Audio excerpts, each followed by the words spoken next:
when you're ready. Would I by Evening, continue to be in y'all. a meeting? How's it going? Welcome to another Lockdown Live chat. As usual, joined with my awesome co-host, the purveyor of all things Dracona Media, Mr. Alec Lyle. How's it going, man? Oh, it's all good, man. I thought I'd don the sleeping gown just in honor of our guest, Pyjama Planet. So I'm rocking pajamas as well. But yeah, let's kick this thing off. 15 points. Oh yeah. Hell yeah. As Alec mentioned, we're joined with Muso Virtuosa, I don't know, a man of many talents, sound engineer, mixed mastering engineer. You guys might know him as Mark of Pyjama Planet and Pyjama Planet Studios. So yeah, welcome, Mark. Thanks for joining us, man. Hello. How's it going? Thanks for having me. Yeah. You're busting out some badass angles there. So yeah. Thank you. Looking forward to this. So I've yeah, got this it's been a while this since top angle here, so you guys can feel like you're more important than me, and the side angle here to make you feel like you're part of the studio, but not really. I Awesome. feel connected already.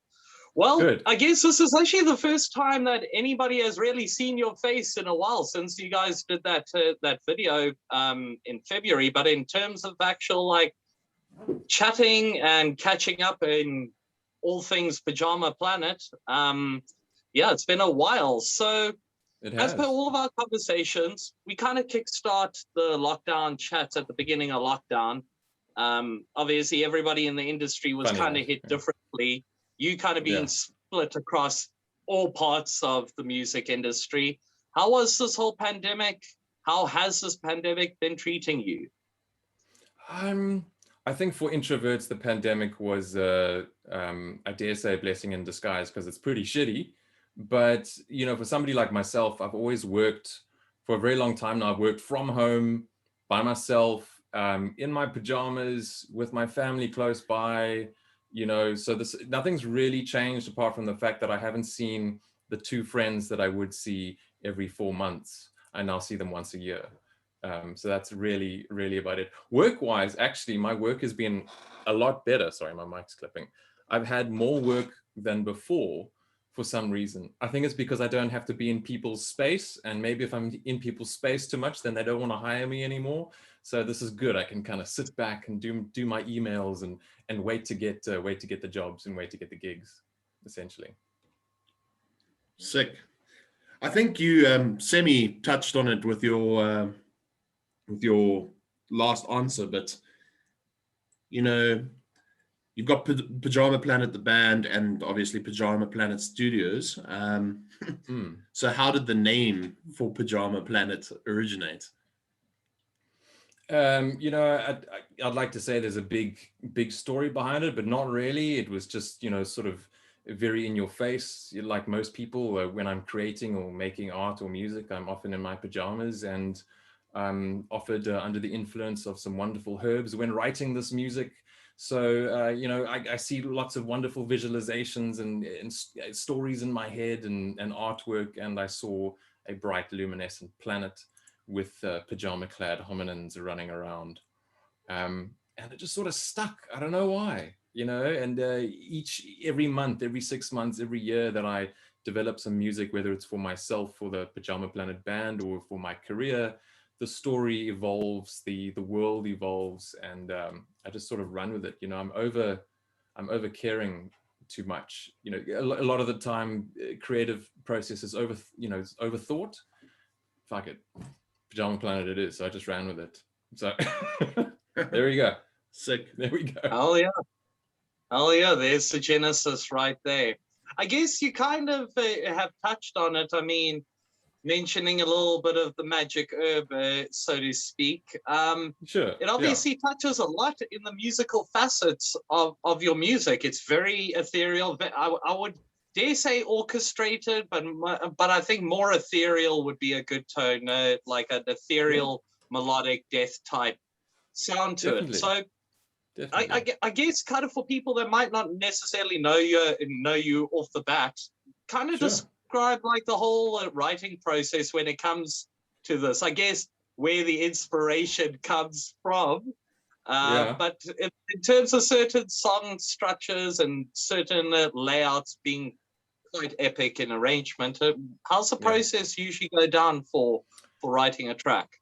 There's two aspects to that answer. One is my background, which is heavily influenced by pop from my parents, playing pop albums and pop LPs as a kid. So that sort of, you know, innate sense of melody was sort of driven into my brain from a young age. And then I played classical music and instruments at school. So I've had this sort of classical background since the age of 6, really. And as a result, would always listen to and study classical music. And I'm just an absolute fanatic of film scores. And that's my goal career, is to write music for feature films one day. So I'm leading up towards that. So the Pyjama Planet music that I write for myself, for my soul, to release for fun, is really sort of, you know, tapping into all of these different facets of my musical background and letting them have a party together. And it just so happens that I got onto heavy metal quite late in life, in my 20s, and you know, I'm going to throw some thrash metal and some, you know, I dare say a bit of death metal every now and then, and throw that together with some orchestra and piano and see what happens. And that's pretty much how it goes to start with, really. Wow. Just combining elements. I just love combining elements, and suddenly there's a moment that works and you're like, there it is. There's the song. So you just start stretching and cutting and splitting and just, you know, and then suddenly it's like a week gone by and you've gone through like a jar of weed and like 4 bags of coffee, and then you like suddenly have half an album. And you're like, what just happened? Anyway.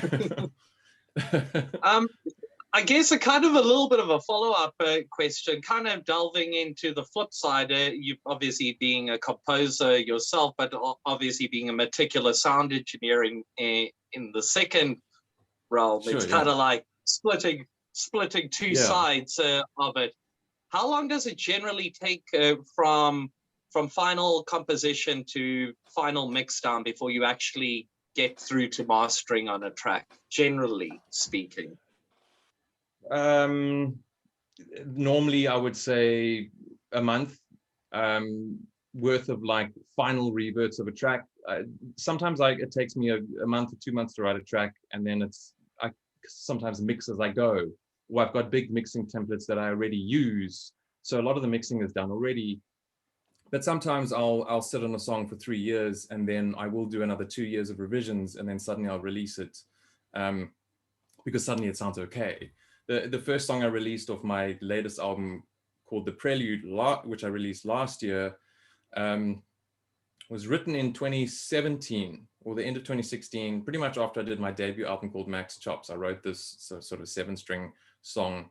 Only 30% of that song still exists in the now song called The Prelude, but it went through, I think, 40 different versions over the 3 years, and then probably 10 to 15 mix revisions. Not because the song wasn't right, but because I was using that song to try and develop the sound of the album. And now I developed the sound, and now it's fine. The mix templates are set up and ready to go. But it's a very difficult question to answer. It also, you know, when you're doing music for yourself and there's no real deadline, how long is a piece of string? But if a client needs a mix tomorrow, it'll be done tomorrow. So, you know, if I was paying myself, or if I got paid like a lot of people bought my music, it'll be a bit of different story. There'd be maybe more incentive, but it's really just for me. So fuck it, you know, when the song's ready and when the music is ready, it's ready, and then it's done. I'm over trying to like push that stuff, and I try to push some of that last year. I thought actually I was going to finish my album at the end of last year. Fucking idiot. No, I was not going to do that. way too much stuff happened. So yeah, I think there's a misconception about art, and especially when you work in a creative industry, that, you know, an idea or changing an idea can be done in an instant, but a lot of the time people don't realize that ideas can take months to form. So, you know, I don't try and push it anymore. So a lot of people have been asking me, where's my album that I said was going to come out last year? And I'm like, I don't know, man. I have no clue. Like half of it's sitting here, like half of it's ready to go. The other half is I'm not quite sure. So yeah, I'm not trying to pressure myself too much at this point because it's no point really, you know. When you take enough antacids, you realize that stress is not a good idea anymore. Yeah. So did that answer your question, or did I go off completely? I probably went off completely, but that's fine. No, that's perfect. That's what this is for. Chitty chatty. We can see quite a lot of the cool gear in your studio because of your fancy dual camera setup. But yeah, maybe talk to us about a little bit of the gear that you use to get your keyboards and stuff. Yeah, here's Pyjama Planet sound. My number one piece of equipment that I have used over the years is my Digitech RP500 that I bought 2013 maybe, and I was looking for an all-in-one effects unit so that I didn't have like multiple stomp boxes on the floor when playing live for my old band called All Guns Full Ammo. Cool. Which was a hard rock / kind of almost in the metal boys club band, but not quite. And that was my first that was my first multi-effects board. And what has happened with that is I don't really use it for guitar much anymore. I use it for sound design and composing, and I will often run a lot of my synthesizers, which I have in the background, through that pedal or through a variety of other pedals into my composing suite, and then manipulate sound that way. And I find it's really enjoyable to be able to manipulate sound with your hands, you know, so actually turning and tweaking knobs and changing settings rather than, you know, in the composing suite, just putting on a million plugins and changing settings. It becomes a bit robotic after a while.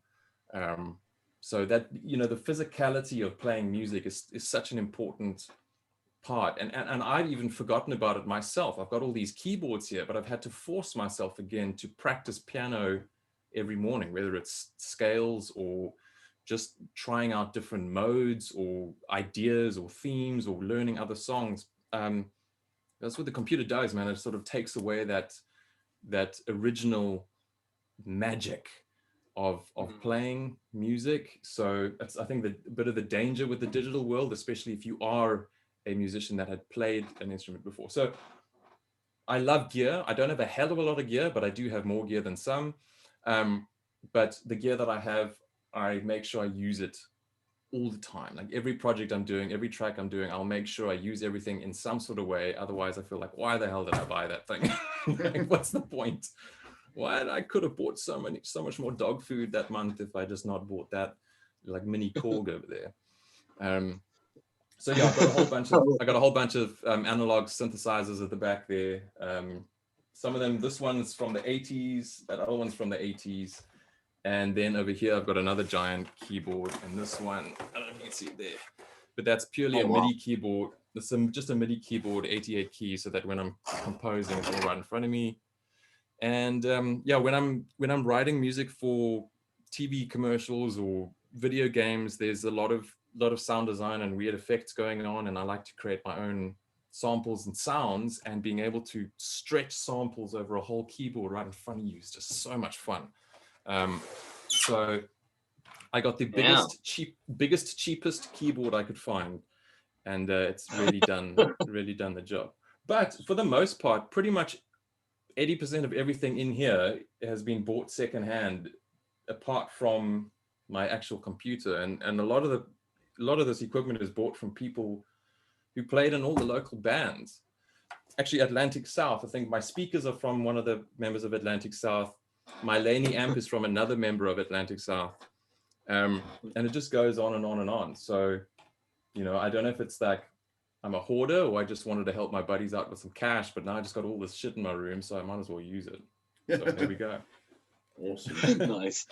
Well, yeah, you did mention a little bit earlier that you're a bit proactive when it comes to sound design.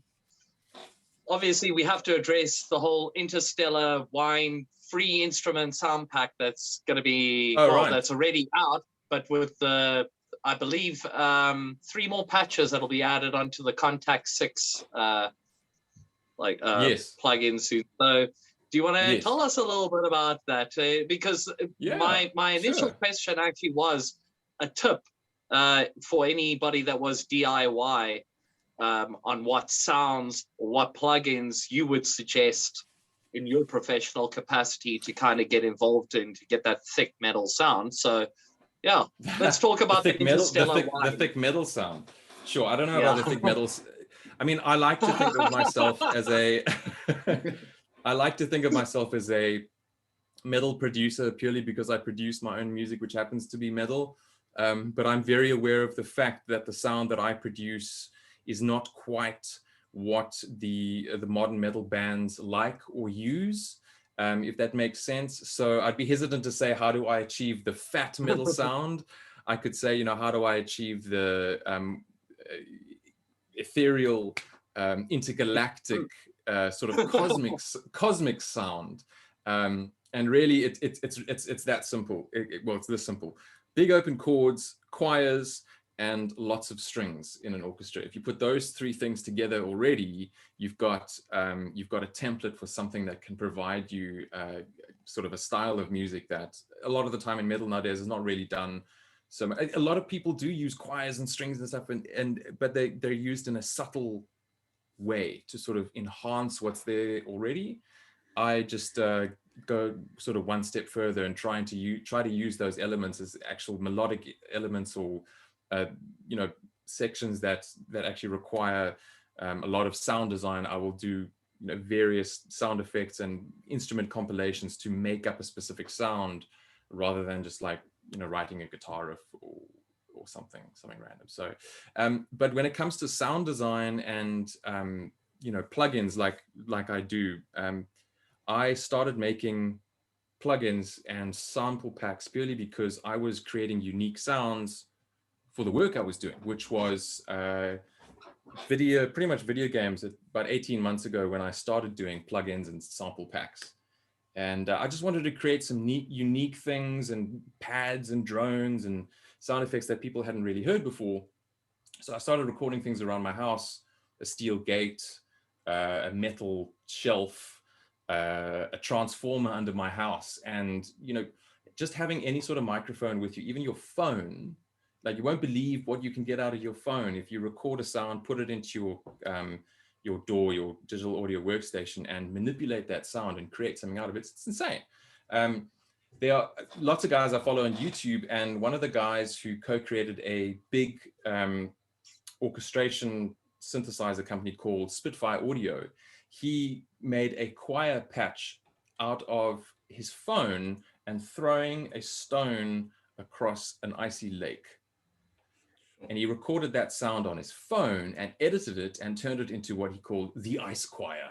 And I was like, holy shit. And I saw that on YouTube about 18 months ago, and I was like, fucking sold, man. So I went and started recording all these random things around my house, and I started building digital instruments that were weird and strange, but provided me with unique sounds to use in my work. And now, 18 months later, I'm now producing products online on my website for people to buy, and mostly for free as well, just because, for the love of music. But that's how it all came about, essentially.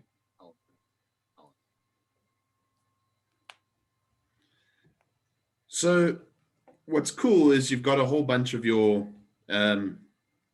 socials on your display there. Out of interest, is there any way that people can reach out? Because you mentioned that some of your plugins are free.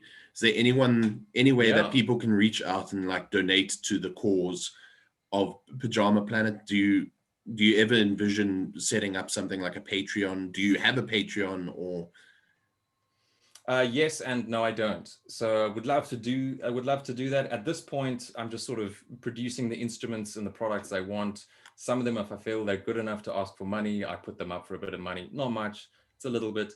You know, the money sort of just covers the cost of paying for the website URL every month, really. But if people want to support Pyjama Planet and the studio and what I do in producing music and artists and you know, plugins and whatnot, going to pyjamaplanet.com is sort of the first port of call, because everything is right there. The work that I do, the music I produce, the people I work with, and all the products. And they're all there free online to download on pyjamaplanet.com.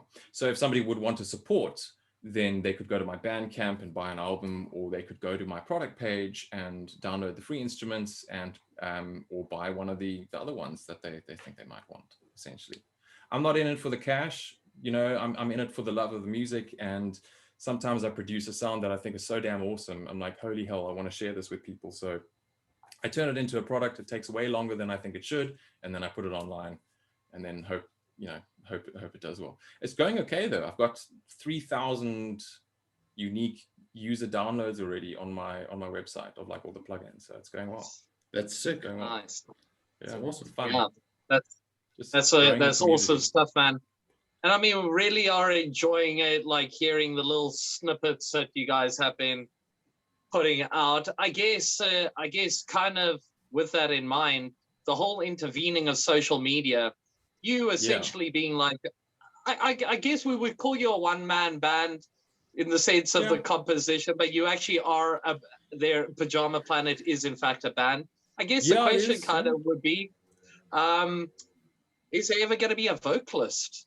Are you guys ever going to incorporate full? Okay, so this is an interesting one. I mean, I chose not to do vocals because I actually find vocals distracting myself. I don't know why. It's just a personal preference. Doesn't mean I hate vocals. I wanted an environment to explore what I want to do, which is purely music. There are other things that I'm doing on the side. I'm producing a solo EP for myself under Mark Pyjama, where I am singing myself and doing a whole lot of random instruments, and just because why the hell not? I got to use my choir trained voice somehow to make my mom happy. So I got to get that out the way. So that's another thing. What was the question? Sorry, I got sidetracked. Oh yeah, that's a good question. What's the question? Are you ever going to get a vocalist for the band? So for the band, not necessarily, but what I am planning is to do a full album with guest vocalists for Pyjama Planet. So there is, like I've done in some of my other albums, I've had guest lead guitarists, and I've had different drummers and different bassists and whatnot. I'm going to do an album that has my core band playing the music, and then different vocalists from around the country and then internationally as well. So, and the styles of the songs will be written to, well, they'll be tailored for those vocalists. So, you know, if I swing Duncan Bentley a message, be like, "How's it, bro? Can you come do some breeze on a track for me?" You know, then I'll try and write a slam track, which is going to be ridiculous and will probably sound like a potato, but it's fine because it's fun and I tried. So no actual vocalist, but yes, a vocal focused album, absolutely. Why not? Awesome. So you released a video for Storm the Gates. I think it was about February. You'd have to tell me. How's the reaction been to that? And also how was recording that video? You know, like how was the process for that? So that was the first time I'd ever done a proper music video for one of my bands ever. I'd always just filmed myself or put up multiple cameras while rehearsing or playing shows and made mock-up music videos. So this was the first time I got an actual team on board, which was super great. And I got Calvin de Swart, who's the manager of Oh God, and I'd seen a couple of videos he'd filmed before, loved his style, and he sent out a message on Facebook. He's looking to build a portfolio. Any band looking for a free video? I went, me, please, and pitched it straight to him, and he was on board straight away, which was super heartening as well. So filming was quite intense because it was in the middle of the pandemic, and we weren't allowed many people in the room. And it was really hot. It was like over 30 degrees and we had no aircon, you know, that usual sort of shit. But we got in and played the song through, I think like 15 times or something great. I had to go to physio 4 times after that because I hadn't moshed in like 2 years. So that was fun. Didn't realize my back had gotten that bad. Also, like trying to headbang while running around in slippers is not as easy as I had thought when I came up with this idea a long time ago. So idiot. Video was super fun to shoot. I did the edit here myself and then released, and holy hell, that's the best reception I've ever gotten for a piece of material for my band, because I think it just sort of exemplified or just showed what we're about or what I'm about, sort of having a bit of fun and, you know, but also writing cool music, but also like not taking yourself too seriously, but also producing good content, you know. So it was like I thought a nicely produced song with a nicely produced video, and we try to have fun in the process. And I got lots of mates and people that aren't my friends.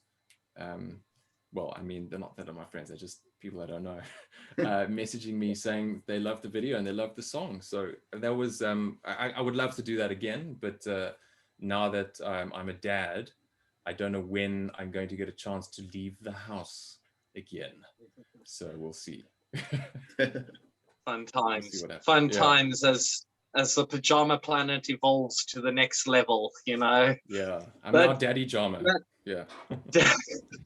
Well, I guess on that note, I guess we can almost actually wrap up this chat for the night. Is there any other things that we haven't touched on in terms of plugs that we might have missed? Anything else that you want to mention? Any little hints or anything on the horizon, or do we just have to stay tuned? There's lots of stuff on the horizon. I'm constantly busy with a variety of things. At the moment, I'm trying to finish up a big video game soundtrack, which I've been on for about 15 months. That'll be finishing at the end of the year. It's a game called Glitch Punk.